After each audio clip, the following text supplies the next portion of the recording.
എൻ്റെ എല്ലാ കൂട്ടുകാർക്കും ST കിച്ചൺ വേൾഡിലേക്ക് സ്വാഗതം. ഇന്ന് ഓവണോ ബീറ്ററോ ഒന്നുമില്ലാതെ തന്നെ നമുക്ക് ബേക്കറിയിൽ നിന്ന് കിട്ടുന്ന അതേ ടേസ്റ്റിൽ തന്നെ നമുക്ക് എള്ള് ബിസ്ക്കറ്റ് വീട്ടിൽ തയ്യാറാക്കിയെടുക്കാം. അപ്പോൾ നമുക്ക് ഈ ബിസ്ക്കറ്റ് എങ്ങനെയാണ് തയ്യാറാക്കിയെന്ന് നോക്കാം. അതിനു മുമ്പേ നിങ്ങൾ പുതിയതായിട്ട് വീഡിയോ കാണുന്നവരാണെങ്കിൽ എൻ്റെ ചാനലൊന്ന് സബ്സ്ക്രൈബ് ചെയ്ത് സപ്പോർട്ട് ചെയ്യണേ. അപ്പോൾ ഇതിന് വേണ്ട ഇൻഗ്രീഡിയൻസ് എന്തെല്ലാം നോക്കാം. 200 ഗ്രാം മൈദ മാവ് എടുത്തിട്ടുണ്ട്. ഇനി അതിലേക്ക് വേണ്ടത് 100 ഗ്രാം പൊടിച്ച പഞ്ചസാര, 100 ഗ്രാം ബട്ടർ, പിന്നെ വാനില എസൻസ്, പിന്നെ 2 സ്പൂൺ അളവിൽ പാൽപ്പൊടിയാണ് ചേർത്തിരിക്കുന്നത്. പാൽപ്പൊടി വേണമെങ്കിൽ മാത്രം എടുത്താൽ മതി, അതില്ലെങ്കിലും കുഴപ്പമില്ല കേട്ടോ. ഇനി നല്ലതുപോലെ തുടച്ചിട്ടിരിക്കുന്ന കൗണ്ടർ ടോപ്പിലേക്ക് 100 ഗ്രാം പൊടിച്ച പഞ്ചസാര ഇട്ട് കൊടുക്കാം. അടുത്ത് നമ്മൾ ഇതിലേക്ക് ചേർത്ത് കൊടുക്കുന്നത് 100 ഗ്രാം ബട്ടറാണ് ചേർത്ത് കൊടുക്കുന്നത്. ബട്ടർ എപ്പോഴും നമ്മൾ പുറത്ത് വെച്ച് ആ തണുപ്പെല്ലാം മാറിയ ശേഷം വേണം നമ്മളിത് എടുക്കാൻ. അപ്പോൾ പെട്ടെന്ന് തന്നെ നമുക്ക് കുഴച്ചെടുക്കാൻ പറ്റും കേട്ടോ. ഇനി ഈ ബട്ടറും പൊടിച്ച പഞ്ചസാരയും കൂടി നല്ലതുപോലെ കുഴച്ച് നല്ല സ്മൂത്താക്കി എടുക്കണം. അപ്പോൾ നമ്മളിത് ബീറ്ററോ ഒന്നും കൊണ്ടല്ല കുഴയ്ക്കണം, നമ്മൾ കൈ കൊണ്ട് തന്നെ നല്ലതുപോലെ കുഴച്ചെടുക്കുക. കാരണം ബീറ്ററൊക്കെ എല്ലാവരുടെ വീട്ടിലും കാണില്ല. അപ്പോൾ നമുക്ക് ഇങ്ങനെ കാണിക്കുമ്പോൾ എല്ലാവർക്കും ചെയ്യാൻ പറ്റുന്ന രീതിയിലാണ് ഞാൻ ഈ ഒരു ബിസ്ക്കറ്റ് തയ്യാറാക്കി കാണിക്കുന്നത്. അപ്പോൾ ഞാൻ ഒരു ബട്ടറും പഞ്ചസാരയും കൂടി നല്ലതുപോലെ ഒന്ന് കൈ കൊണ്ട് തന്നെ കുഴച്ച് നല്ലതുപോലെ തിരുമ്മി നല്ല സ്മൂത്താക്കി എടുക്കണം കേട്ടോ. നല്ലതുപോലെ മിക്സാക്കി എടുക്കണം. അപ്പോൾ ഞാൻ അതാ കണ്ടോ, ഇത് നല്ലതുപോലെ മിക്സാക്കി കണ്ടോ, ഈ ഒരു പരുവത്തിൽ നല്ല ക്രീം പരുവത്തിലാക്കി എടുത്തിട്ടുണ്ട്. ഇനി നമ്മൾ അടുത്തതിലേക്ക് ചേർത്ത് കൊടുക്കുന്നത് മൈദ മാവാണ്. അപ്പോൾ 200 ഗ്രാം മൈദ മാവ് എടുത്തിട്ടുണ്ട്. പിന്നെ 2 സ്പൂൺ അളവിൽ പാൽപ്പൊടിയും കൂടി എടുത്തിട്ടുണ്ട്, അതും കൂടി ഇട്ട് കൊടുക്കാം. അതിനുശേഷം നമ്മൾ ഇതിലേക്ക് ചേർത്ത് കൊടുക്കുന്നത് വാനില എസൻസാണ്. നിങ്ങളുടെ കയ്യിൽ ഏത് എസൻസാണ് നിങ്ങൾ ചേർക്കുന്നത്, ഇഷ്ടമുള്ള എസൻസ് ചേർക്കാം കേട്ടോ. അതിനുശേഷം നമുക്കിതെല്ലാം കൂടി നല്ലതുപോലെ കുഴച്ച് നല്ല സോഫ്റ്റാക്കി എടുക്കണം. മാവൊക്കെ നമ്മളിതിൽ വെള്ളമൊന്നും ചേർക്കുന്നില്ല. നിങ്ങൾക്ക് വെള്ളം ചെറുതായിട്ട് കുറവാണെന്ന് തോന്നിക്കഴിഞ്ഞാൽ 1 സ്പൂൺ അളവിൽ പാലോ എന്തെങ്കിലും ചേർത്ത് കൊടുത്താൽ മതി കേട്ടോ. അല്ലെങ്കിൽ ചൂടുവെള്ളം ചേർത്ത് കൊടുത്താൽ മതി. നമ്മൾ കറക്റ്റ് അളവിന് എടുക്കുകയാണെങ്കിൽ നമുക്കതിൽ വെള്ളമൊന്നും ചേർക്കണ്ട. നല്ലതുപോലെ കുഴച്ചിട്ട് അപ്പം ഞാൻ ഇതെല്ലാം കൂടെ കൈ കൊണ്ട് തന്നെ നല്ലതുപോലെ കുഴച്ച് ഈ ഒരു പരുവത്തിൽ എടുത്തിട്ടുണ്ട്. ഇനി നമുക്ക് അത് നല്ലതുപോലെ ഒന്ന് സോഫ്റ്റാക്കി എടുക്കണം. അപ്പോൾ ആ ഒരു കൗണ്ടർ ടോപ്പിലിട്ട് തന്നെ നല്ലതുപോലെ കൈ കൊണ്ട് കുഴച്ച് നല്ലതുപോലെ സോഫ്റ്റാക്കി എടുക്കാം.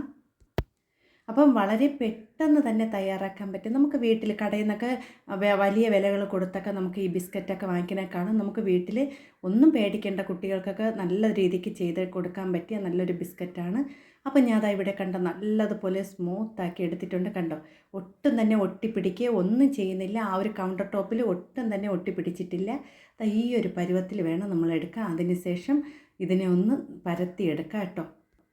അപ്പോൾ നമ്മളിങ്ങനെ പരത്തിയെടുക്കുമ്പോൾ ചെറുതായിട്ടിങ്ങനെ ഇത് പൊടിഞ്ഞ് പോകണമെന്ന് തോന്നിക്കഴിഞ്ഞാൽ നമുക്ക് കൈ കൊണ്ട് ഒന്ന് പ്രസ് ചെയ്ത് കൊടുത്താൽ മതി കേട്ടോ.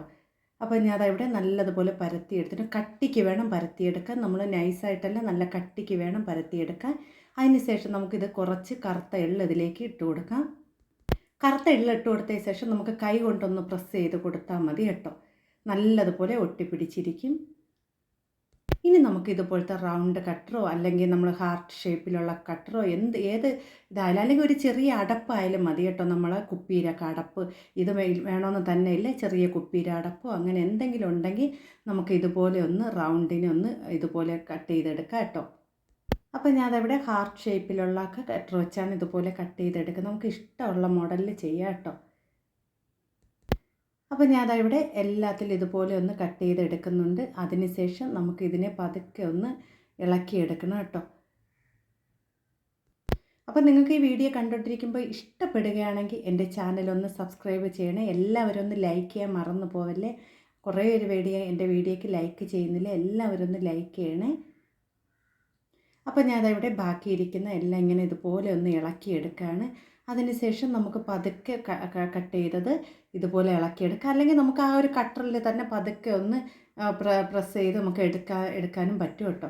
അപ്പോൾ ഇതേപോലെ ഈ ഒരു കട്ടിക്ക് വേണം നമുക്കിതുപോലെ തയ്യാറാക്കി എടുക്കാം കേട്ടോ. ഇതുപോലെ ബാക്കിയിരിക്കുന്ന എല്ലാം ഞാൻ ഇതുപോലെ ഒന്ന് തയ്യാറാക്കി എടുത്തിട്ടുണ്ട്. കണ്ടോ, നല്ല ഷേപ്പിൽ തന്നെ കിട്ടിയിട്ടുണ്ട്. ഇനി നമ്മൾ ഇത് ഓവൺ ഉള്ളവർക്ക് ഓവണിൽ ബേക്ക് ചെയ്യാം.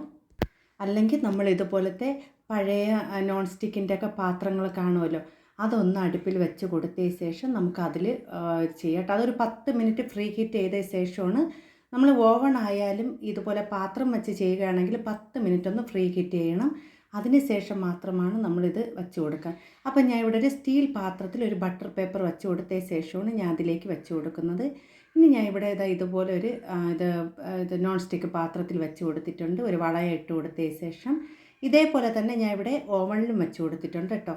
അപ്പോൾ നമ്മൾ ഓവണിൽ 20 മിനിറ്റ് കൊണ്ട് ബേക്കാവും. പക്ഷേ നമ്മൾ ഇതുപോലത്തെ പാത്രങ്ങൾ വയ്ക്കണം ഒരു 35 മിനിറ്റെങ്കിലും ആവും കേട്ടോ. തീ കുറച്ച് വെച്ച് വേണം നമ്മൾ ബേക്ക് ചെയ്തെടുക്കാൻ. കണ്ടോ, നല്ല ടേസ്റ്റി ആയിട്ടുള്ള ബിസ്ക്കറ്റ് ഇവിടെ തയ്യാറായിട്ടുണ്ട്. നല്ല ചൂടാണ്. അപ്പോൾ ഞാനിവിടെ ഓവണിൽ വെച്ചതും 20 മിനിറ്റ് ആയപ്പോൾ നമുക്ക് വെന്ത് കിട്ടിയിട്ടുണ്ട്. അപ്പോൾ നമ്മൾ ഓവണിൽ വയ്ക്കുകയാണെങ്കിൽ 10 മിനിറ്റ് ഫ്രീ ഹീറ്റ് ചെയ്തതിന് ശേഷം 150 ഡിഗ്രി ചൂടിൽ 20 മിനിറ്റ് നമുക്ക് ബേക്ക് ചെയ്തെടുക്കാം കേട്ടോ.